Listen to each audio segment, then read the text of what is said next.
자, 하나님 말씀 보겠습니다.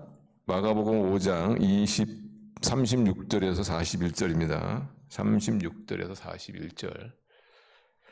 자, 하나님 계신 말씀 교도하겠습니다. 마가복음 5장 36절. 마가복음 4장 36절. 4장 36절. 그날 저물 때 제자들에게 이르시되 우리가 저편으로 건너가자 하시니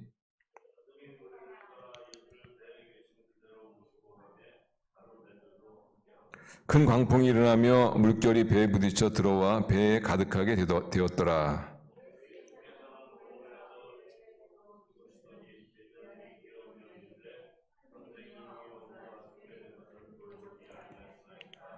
예수께서 깨어 바람을 꾸짖으시며 바다더러 이르시되 잠잠하라 고요하라 하시니 바람이 그치고 아주 잔잔하여지더라.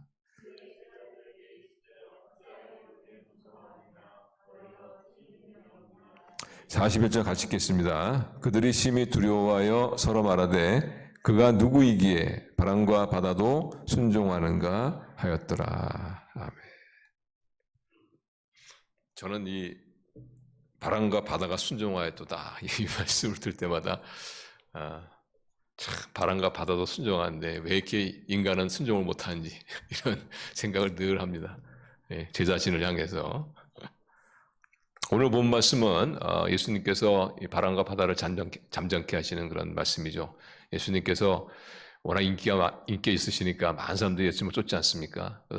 그래서 말씀을 하시려고 하는데 너무나 그냥 사람들이 막 밀려오니까 예수님께서 이제 배를 띄워라. 그리고 이제 그 배에 들어가서 하나님 말씀을 이렇게 전하시죠. 그 말씀을 다 전하신 다음에 자 우리 건너편으로 가자. 그래서 이제 배를 타고 저들과 함께 건너가십니다. 그때 물론 다른 배들도 이제 쫓아오는 배들도 있었죠. 한참 가다가 갑자기 돌풍이 불면서 막 바람이 무서울 정도가 불면서 배에 막 물이 막 들어오고 막 그러겠죠. 뭐 배에 봤자 뭐 그게 그냥 나룻배 정도 되겠죠. 나룻배 정도. 그러니까 뭐 조금만 출렁이면 얼마나 막 출렁출렁하겠어요. 그래서 막 무서 떨고 있을 때 저들이 예수님께 도움을 청하고 예수님께서 그 바다와 바람을 꾸짖어 잠잠케 하시는 그런 말씀입니다. 이런 말씀을 대하면은 우리 뭐 하나님을 안 믿는 사람들은 뭐 당연히 이게 진짜냐, 이게 진짜 역사냐, 아니면은 뭐 누가 지어낸 얘기냐, 뭐 지어낸 이야기라고 하겠죠. 그건 이해가 됩니다만은 믿는 분들 가운데서도 이런 기적의 스토리, 이런 기적 이야기를 잘 믿지 못하는 그런 분이 계신 것 같아요. 근데 그러면 전 물어봅니다. 이제 하나님의 백성이라고 하면서 이런 기적의 이야기를 이런 기적의 이야기를 잘 믿지 못하는 것은 일반 성도만이 아니고 신학자도 옵니다. 신학자도. 특히 자유주의 신학자들은 이 기적 안 믿습니다. 그래서 기적을 다 빼버려요. 다 빼버리고 기적이 있으면은 그냥 어떤 교훈을 주는 어떤 그런 예화 정도로 생각하지 이걸 역사적인 사실로 안 믿는 그런 자유주의 신학자들이 많습니다. 그러니 뭐 일반 성도님도 어떤 분은 사실 하나님을 믿는다고 하면서 기적을 안 믿죠. 그래서 저는 물어봐요. 그러면 하나님께서 천지 창조를 창조하신 것을 믿습니까? 그러면 믿는데요, 그건 또. 그럼 무에서 유를 창조하셨는데 그러면 이미 있는 거 뭐 꾸짖고 잠잠케 하는 그거 어렵겠냐고. 그러니까 사실상 하나님의 천지창도 믿지 않는 거죠. 하나의 기적을 믿지 못하면은 다른 기적도 다 믿지 못하는 거예요, 사실. 근데 믿지 못한 또 하나의 이유가 뭐냐면은 하나님께서 이 우주 만물을 만드시고 이 법칙을 딱 두셨는데 자연 법칙을 두셨는데 어떻게 하나님께서 만드신 그 법칙을 스스로 깰 수가 있느냐? 그래서 이거는 사실이 아니다. 이렇게 또 주장하는 사람도 있습니다. 근데 사실상 하나님께서 자연 법칙을 만든 건 사실이죠. 그러나 기적이라는 것은 자연 법칙을 깨는 것이 아니고 자연 법칙을 넘어서는 겁니다. 자연 법칙을 넘어서는 거예요. 이 세상도 보이는 세상이 있고 보이지 않는 세상이 있잖아요. 보이지 않는 세상은 그 안에 뭐가 포함되어 있냐면 보이는 세상이 포함되어 있는 겁니다. 그러니까 보이는 세상과 보이지 않는 세상이 따로 있는 게 아니고 보이는 세상을 감싸고 포함해서 보이지 않는 세상이 있는 거예요. 그러니까 기적이라는 것은 자연 법칙을 깨는 것이 아니고 자연 법칙을 포함해서 그보다 더 넓은, 그보다 더 큰 그런 그 법칙이다. 하나님의 역사의 영역이다. 이렇게 말씀드릴 수가 있습니다. 그래서 우리가 이 기적이라는 것은 자연 법칙을 깨는 것이 아니고 자연 법칙을 넘어서는 것이다. 그렇지 않습니까? 우리가 사는 이 세상이 4차원인데 천국과 지옥은 어떤 곳이에요? 이 4차원을 넘어서는 것이죠. 5차원일 수 있고 10차원일 수 있고.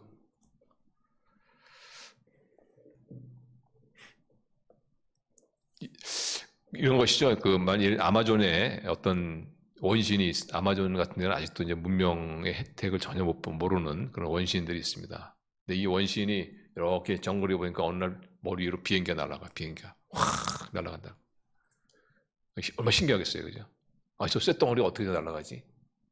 왜냐하면 아무리 이 사람은 과학을 공부를 안 했어도 기본적으로 무거운 것은 떨어진다는 걸 알고 있거든요. 그러니까 사과도 떨어지고 창을 던지면 떨어지고, 그러니까 뭐든지 반드시 떨어진다는 거죠. 그게 중력의 법칙이기 때문에 그런 건데 그거는 이분이 몰라요. 몰라도 어쨌든 뭔가 물건이 던지면은 무거운 물건은 떨어지게 되어 있다 하는 거는 기본적으로 안단 말이에요. 그런데 어마어마한 쇳덩어리가 떠가지고 날아가니까 이분이 그냥 야, 이건 기적이다. 이건 기적이다. 그런 거죠. 근데 우리는 알죠. 이게 기적이 아니라는 것은. 사실 비행기가 뜨는 것은 이 양력의 법칙 아닙니까? 양력의 법칙. 날개 위와 아래의 기압의 차이에서 이게 뜨는 거잖아요. 그러니까 물론 여기 이제 중력의 법칙이 작용을 하죠. 그래서 중력의 법칙이 끌어내리지만은, 그러나 양력의 법칙이, 비행기를 뜨게 하는 양력의 법칙이 더 강하기 때문에, 그렇기 때문에 중력의 법칙을 이기고 이 비행기가 뜨는 겁니다. 그런 것처럼 하나님의 기적이라는 것은 자연 법칙을 넘어서는 거예요. 자연 법칙을 넘어서는. 자연 법칙보다 더 큰 법칙. 그래서 우리는 기적이다. 이렇게 말씀을 드립니다. 그래서 오늘 본 말씀도 보시면은 이것이 단순한 어떤 정말 지어낸 얘기가 아니고 이거는 그 현장, 그 기적의 현장에서 정말 예수님께서 바람과 바다를 잔잔케 하시는 이 현장에 있었던 사람이 기록한 것이다 하는 것을 알 수가 있습니다. 사실 마가복음은 마가가 기록했죠. 그러나 마가가 누구로부터 이런 복음에 관한 이야기를 듣고 기록했냐면 베드로입니다. 베드로. 그러니까 베드로는 예수님의 숙제자잖아요. 그리고 오늘 본문에 보시면 배에 베드로가 있었단 말이죠. 그래서 베드로가 그때의 그 기억을 생생하게 기억하는 거예요. 왜냐하면 너무나 그때의 그 감동, 그런 것들이 오래 남아있기 때문에. 그래서 오늘 본문 말씀을 좀 이렇게 분석해 보시면은 베드로가 그때 받은 그 감동 내지는 어떤 전율적인 거죠. 어떻게 바람과 바다가 잠잠하라니까 어떻게 딱 잠잠할 수가 있을까? 그 생생한 그 기억이 있는 거죠. 생생한 어떤 감동이 아직도 여운이 남아 있는 거죠. 여운이 아직도 남아 있는 거야. 그것을 우리가 좀 단서를 좀 찾아볼 수 있어요. 먼저 보시면 자 36절 보세요. 36절 보시면 그날 저녁 때, 그렇죠?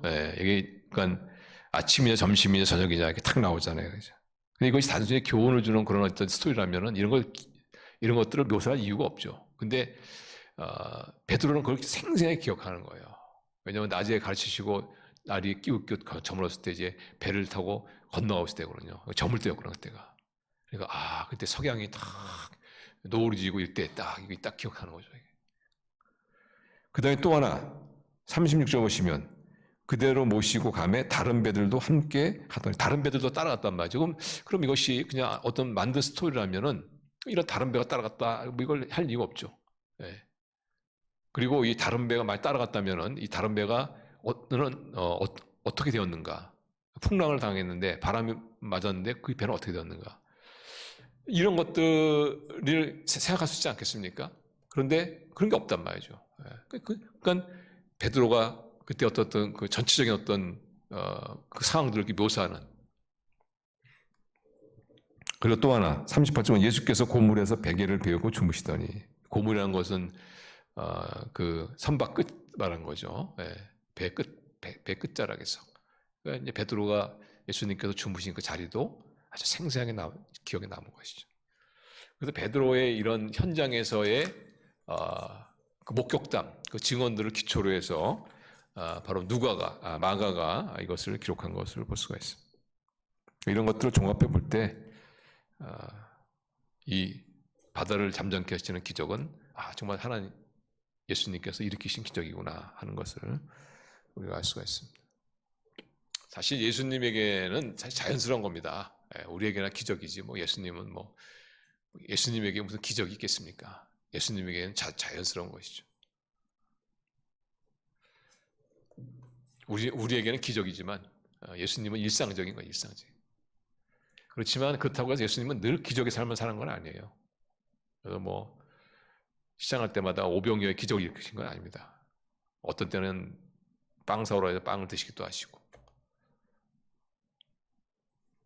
그렇지만 예수님께서 이런 기적을 행할 수 있는 하나님이시다라는 것을 예수님께서 알려주시기 위해서 기적을 행하시는 것을 보습니다. 지금도 이런 기적이 전 일어난다고 믿습니다.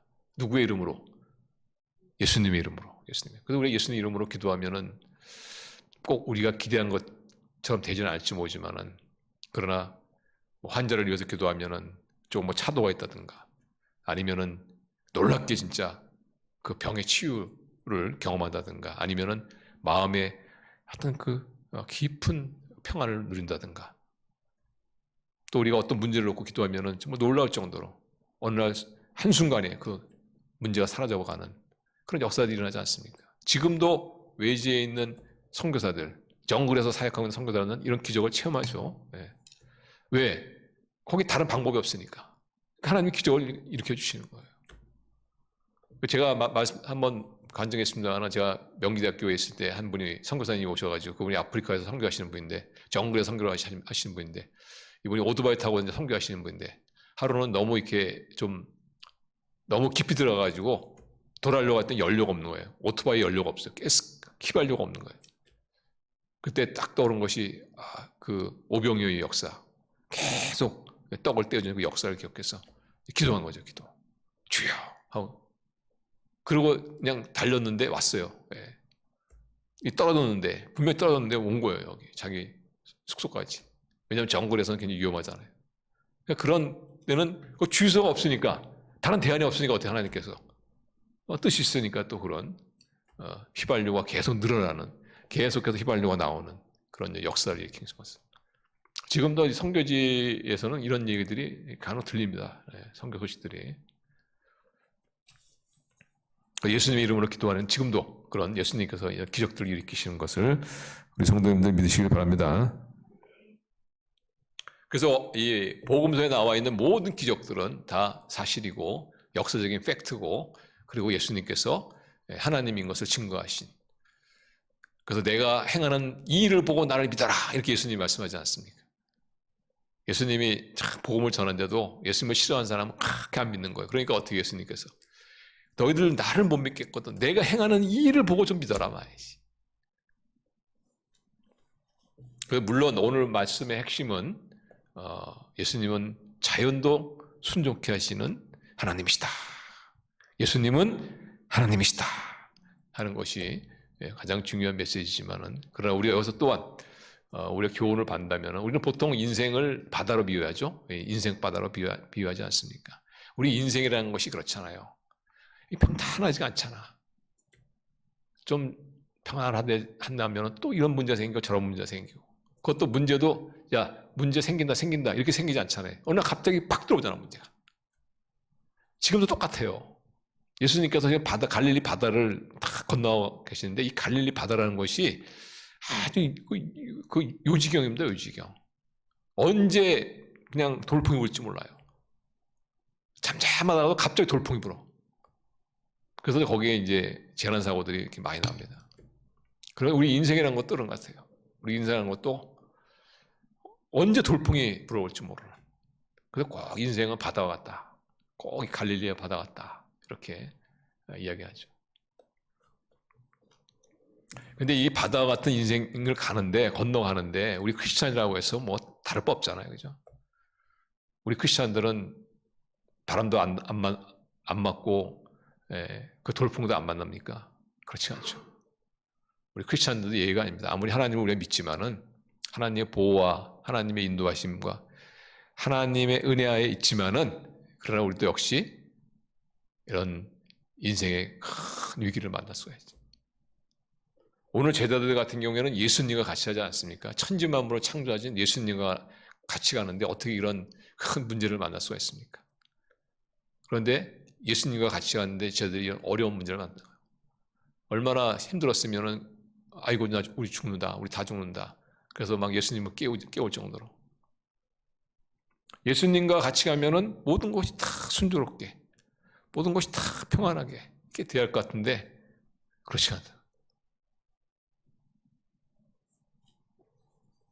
우리는 그런 것들을 사실 살면서 많이 보죠. 예. 거기에 대해 왜 그럴까에 대해서는 저도 모르겠습니다. 그 나중에 이제 하나님 앞에 가서 하나님께 여쭤봐야 돼요. 저의 그 친구 중에 한 친구가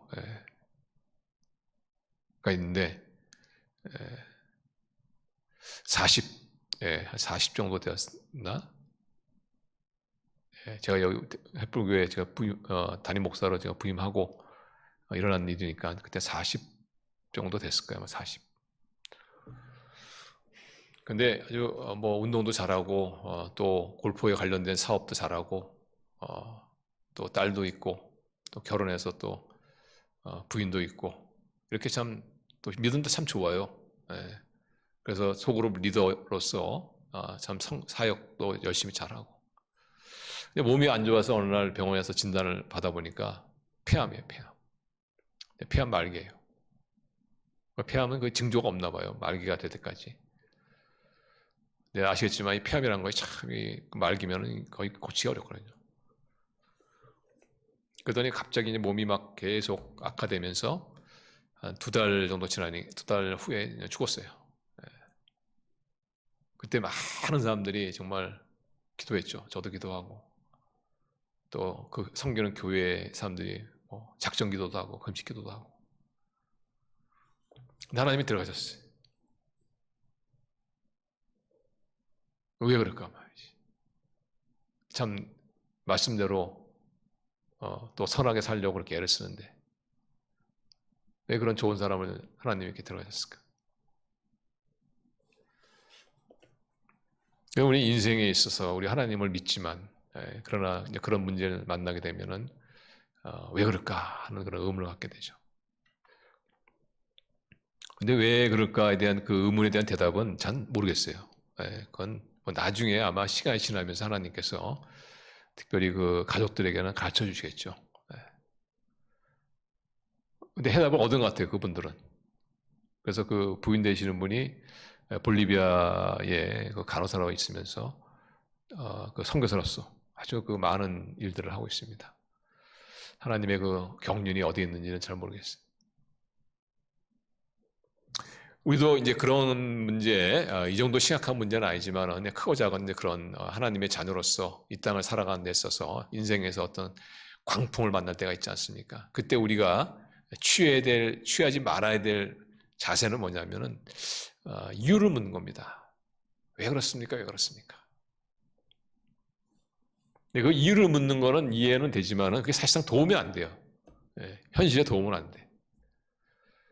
우리가 인생의 광풍을 만났을 때는 왜 나에게 이런 광풍을 주셨습니까? 라기보다는 이 광풍을 잠잠케 할 수 있는 예수님을 바라봐야 할 줄로 믿습니다. 예수님을 바라보는 게 중요한 거예요.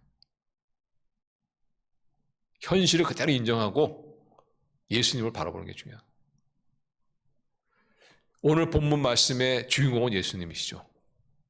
그 스팟라이트이 예수님을 향해서 쫙 비치고 있는 거예요. 폭풍우도 아니고 바람도 아닙니다. 그 바람과 폭풍우를 잠잠케 하시는 예수님이란 말이죠. 예수님을 바라보는 거기에 답이 있어요. 예수님을 바라보는 거기에 답이 있습니다. 어떤 책을 보니까 어떤 사람이 소설가인데 그 큰 배를 타고 이제 대서양을 건너가고 있을 때였어요. 근데 갑자기 돌풍이 불어가지고 배가 막 흔들렸어. 큰 배도 막 흔들림을 느낄 정도면 굉장한 바람이었나 보죠. 사람들도 막 웅성웅성하고 이거 무슨 큰일이야 막 이분도 좀 불안한 겁니다. 그래서 도대체 선장은 어딨나 하고 선장을 찾으려고 나가보니까 저기 선장이 딱 오는데 그때 선장의 얼굴을 딱 보니까 너무나 평안한 거예요. 너무나 평안한 겁니다. 그 순간에 탁 마음이 진정이 되면서 이거 뭐 큰일 아닌가 보구나. 큰일 아니까 저렇게 마음이 선장의 얼굴 표정이 저렇게 평안하지. 그래서 사람들한테 아무 염려하지 말라고. 선장 얼굴을 보니까 아무 염려할 거 없다고 말이에요. 만약에 그 사람이 바람을 보고 돌풍을 봤다면 어떻게 했을까요? 계속 두려웠겠죠. 그죠? 그런데 선장을 딱 바라보니까 마음이 평안해진 겁니다. 그래서 우리가 인생을 살아가면서 이해할 수 없는 그런 것들을 많이 당한다 할지라도 우리는 거기에 시간을 소비하는 것이 아니고 그 문제를 해결할 수 있는 분, 그 문제를 들고 바라볼 수 있는 그분이 우리 주 예수 그리스도인 것을 여러분 믿으시길 바랍니다. 예수님이세요. 예수님이 해답이세요. 그래서 예수님을 알기를 원하는 거예요. 예수 알기 원하네. 예수 알기 원하네. 왜냐하면 답이 거기 있으니까. 어떤 의문과 의문, 퀘스천과 퀘스천에 꼬리 나는 것이 아니고 물론 그것도 할 수 있지만 그러나 그것이 우리에게는 궁극적인 어떤 해답을 주는 건 아니거든요. 이게. 그래서 철학자들은 말하잖아요. 철학자들은 솔직히 얘기하지 않습니까? 나는 답을 찾아가는 그런 과정이지 답을 주는 게 아니란 말이에요. 답을 몰라요, 사실상. 답은 예수 그리스도십니다. 인격. 우리의 인생의 모든 비바람과 폭풍에 관한 모든 해답은 그래서 잠잠케 하실 수 있는 예수 그리스도인 것을 여러분 믿으시길 바랍니다. 그분이 계시지. 예수 그리스도 그분이시지. 그래서 예수 그리스도를 사도 바울은 뭐라고 말합니까? 비밀이다. 그죠? 비밀이다. 그 안에 모든 것이 있어. 그분 안에 모든 것이 있어.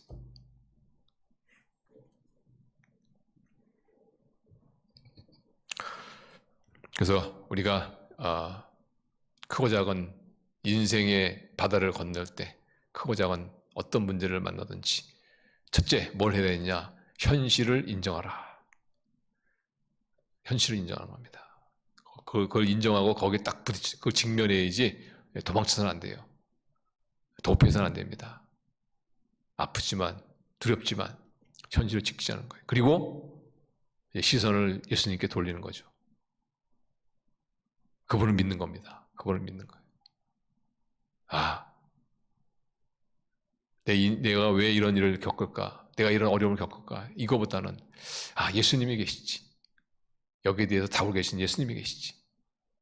그분을 믿는 거예요. 그리고 그분에게 전적으로 위탁하는 겁니다. 전적으로 위탁하는 방법 중에 좋은 방법이 뭐냐면 기도하는 겁니다. 기도. 그분에게 이 문제를 맡기는 겁니다. 왜? 예수님만이 이 문제를 해결할 수 있는 분이시니까.